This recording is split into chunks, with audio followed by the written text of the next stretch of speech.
Hi, Islamic Dad here. Wanted to make a video on, again, a subject that I think people that have dealt with narcissists have come across, but I don't really find much, if anything, either written on it as articles or in other YouTube videos. And so I wanted to, touch on it in this video. So I'm going to start off on one item and go off in a bit of a tangent, but it'll make sense. So starting off, narcissists and love. Now, right off the bat, I know that the vast majority, possibly everyone who's dealt with a narcissist will just simply say, narcissists are incapable of love.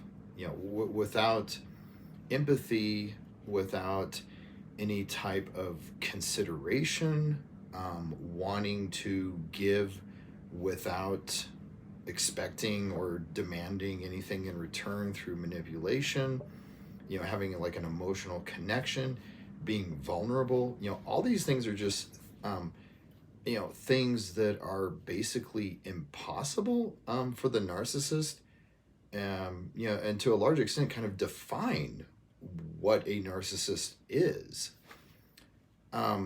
So it's a strange thing to say, narcissist love, but the thing is, like, what do they mean when they say that? Now it's easy to say, like, narcissist, when they say, oh, I love you, that they're being manipulative, in that they're just flat out lying and they know they're lying. I don't think that's the case, and I don't think that that's that's always the case, and I don't think that's always the case with other narcissists out there. What I think is going on, and this is something that I think if you talk to psychologists again about what makes a narcissist tick at a very deep level, is that they live in a fantasy land and basically are delusional, and part of living in this world that they've created for themselves is that they redefine words to fit their reality. And I think that this is one of the reasons why, you could have a narcissist just do horrible things, be, emotionally distant, and then, if they said, oh, I love you, they would pass a lie detector test. Like that would not, raise a line or anything. And people would say, okay, the narcissist said that with sincerity. But I mean, deep down, like, that's not right. I mean, they don't show love. They may say it, and they may pass a lie detector test, but they don't show love. And I think what's going on is they redefine the word. And so for them, when a narcissist says "I love you," it means something very different. And I think there are some videos done by narcissists who have accepted their diagnosis, and it's not necessarily that they change. They don't, and they'll be the first ones to admit it, but they can give a very interesting insight into narcissism because they are narcissists. And so they'll explain, like, okay, this is why I do this, and this is why I do this. And one of them is, kind of using language, like it's Legos or Play-Doh. They just, this word means this now. And so when a narcissist says, I love you, what they mean is, I love what you do for me. I love that you're available for me. I love that I can manipulate you and you do what I want you to do. I love that I can be neglectful, maybe even abusive, and you stay. I love that I can keep you in my life as a item, an object, to take out, play with when I want to, and then toss aside.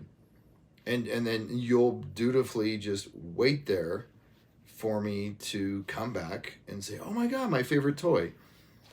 I love that.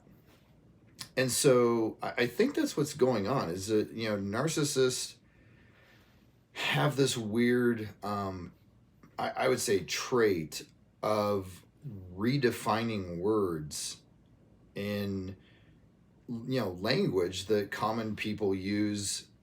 And this is one of the reasons why they can say things, look you straight in the eye, and lie with sincerity, is because, part of that is that they've literally taken a word that they have said and made it, redefined it to mean something completely different than what you define it as. Honestly, everyone else on the planet defined the word as. So I'll give some, some of my real life examples. One of the most obvious and one of the ones that hit me originally was my ex-wife, who would say, "You're invading my privacy." And so, it would be a situation where she might, leave out her phone, out in the open with, nude photos from one of her affairs or something. And I would say, hey, this. And she would grab her phone and say, "You're invading my privacy." And it's like, no, you literally left your phone out with, your text messages and photos from one of your affairs out in the open. I mean, thank God I found it and not one of the kids. And same thing where, I might be, 8 o'clock at night or something. Remember, we're married, we have 2 children. And she would dress, super sexy and be, going out. And I would just, say like, okay, it's 8 o'clock at night on a Wednesday. You're working a 4 a.m. shift at the hospital. Later on, where are you going? And she would just be like, "You're invading my privacy. Don't ask. You're invading my privacy." And again, like we're literally still, married at that point. Or, to give like, say like a more drastic, hypothetical example, she might have like a receipt from like a hotel laying out on the kitchen table, and I would pick this up and be like, "Hey, what is this?"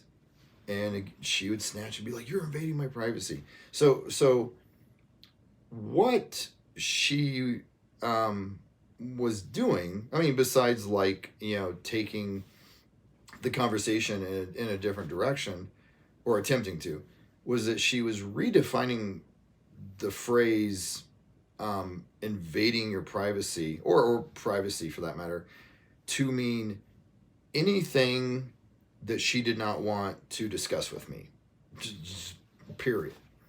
And so anything that I would bring up related to her kind of life outside the marriage, meaning extramarital affairs and stuff, would be me invading her privacy. So that I mean, and again, I'm just scratching my head and be like, no, it's not. I'm not hacking into your phone. I'm not going through your stuff. These are things literally laid out, in the open. So that was one really strange one.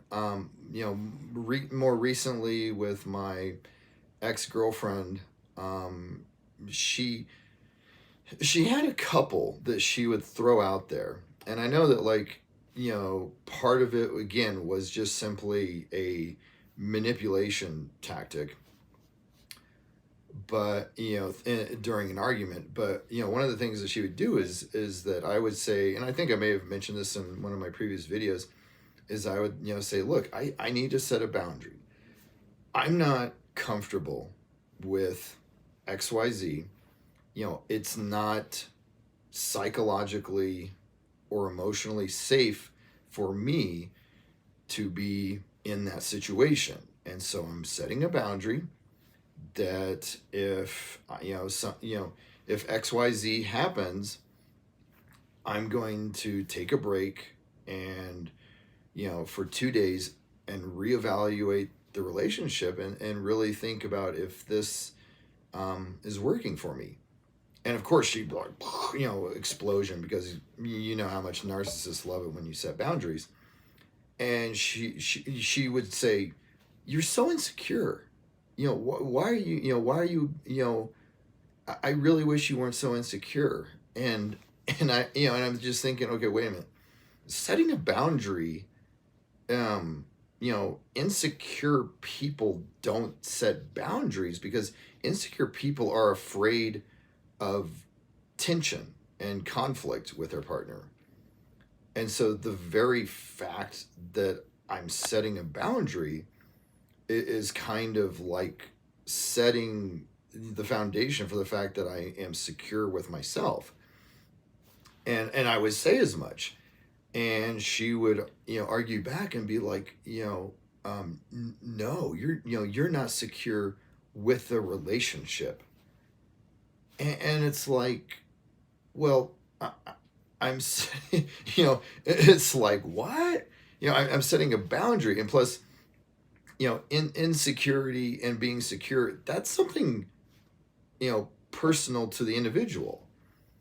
I am secure with my competency, my ability to be a good partner, my confidence in that, not me as a threat, but that I could find another partner if I wanted to, a confidence in what I bring to the relationship, and security from all that, and security in that I don't, I want a relationship. I don't need a relationship.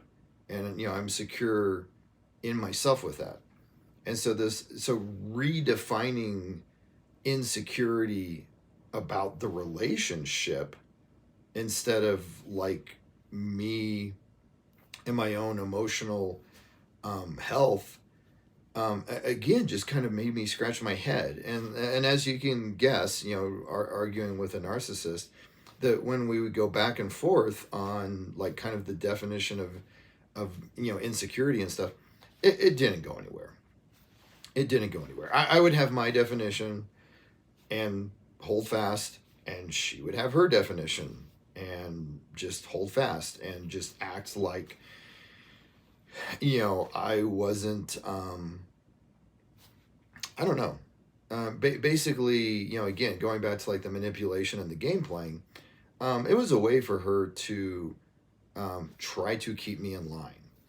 And so the pattern in the relationship with my ex-girlfriend was I would reach these points where things were bad enough that I would have to stand up for myself. Like I'd just be compelled, and I'd say, look, I don't like it when you treat me like this, or I need to have this in a relationship to feel healthy and that the relationship is healthy for me.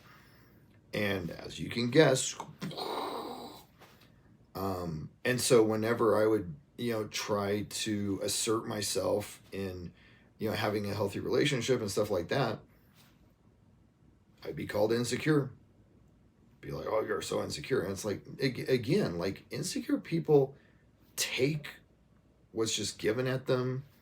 They don't set boundaries. They don't assert themselves. So again, it was very odd. There were other words and phrases that my ex-girlfriend used, kind of in that way. But again, it was very much, thrown into like the manipulation category. And that's when those words with, that had been redefined would pop up. One, example that I'll throw out, it is not about either of the narcissists that I've dealt with in my life, but one that was a relative had dealt with, was she would use the phrase, sorry, all of this is just so comical because it's so ridiculous. She would use the phrase inappropriate. So again, so the same way that my ex-wife would just kind of, throw out, invading my privacy, this woman that was a narcissist and having trouble with, her husband, that was a distant relative of mine. She would throw out this phrase inappropriate. And so whenever he would say, he would approach her about working on the marriage. So again, it's like narcissists all work from the same playbook. So they had a situation where they were still married, but they were not living together. She was making no attempt to divorce him, though of course talking about divorce all the time, mostly to her friends and family, but never really taking even the first step towards actually doing that. And when he would approach her, and again, they had children, when he would approach her about working things out or discussing, what's in the best interest of the children, she would say, no, that's inappropriate. It's inappropriate that you would approach me. It's inappropriate that you would bring up that topic for discussion. And if we were to even have that discussion, that would be inappropriate. And so it was just this carpet bombing of, every good intention that he had on trying to resolve the issue, again, in their family, because they were still married. And just went nowhere because she was just throwing out this, no, that's inappropriate. And it's like, what? That's not how you use that word. So again, going back, I'm surprised that I have not seen more, articles and videos on this, about this, really strange, quirky trait where narcissists redefine specific words and then use them in, typically in arguments, in a very, strange way. And I mean, I don't, again, it's one of those things where I don't think anyone accepts their definitions because they're so skewed and strange. And, but more importantly, because the narcissist, again, believes the definition that they've invented for these words, they don't budge an inch. So when they're having arguments with, their, spouse, partner, parent, whatever, they don't budge at all. And they will just continue to argue with this word that they've redefined. So coming back full circle, can narcissists love? Obviously not. They don't show love. And for me, I think that, love is an action. Love isn't a feeling, love is an action. I know that's cheesy, but I think that that's a very, that's a healthier way to approach love. The narcissist will say, I love you, and pass that lie detector test. I think that they have redefined the word, and basically, what they're saying is, I love your utility. I love your loyalty. I love that I can play games and you don't leave. That's what they're actually saying with that word. And that's one of the reasons why they can look you dead in the eye and say it with sincerity, is because they've simply redefined the word to meet what they want. So hopefully this video has been helpful, and I'll continue to be making these things.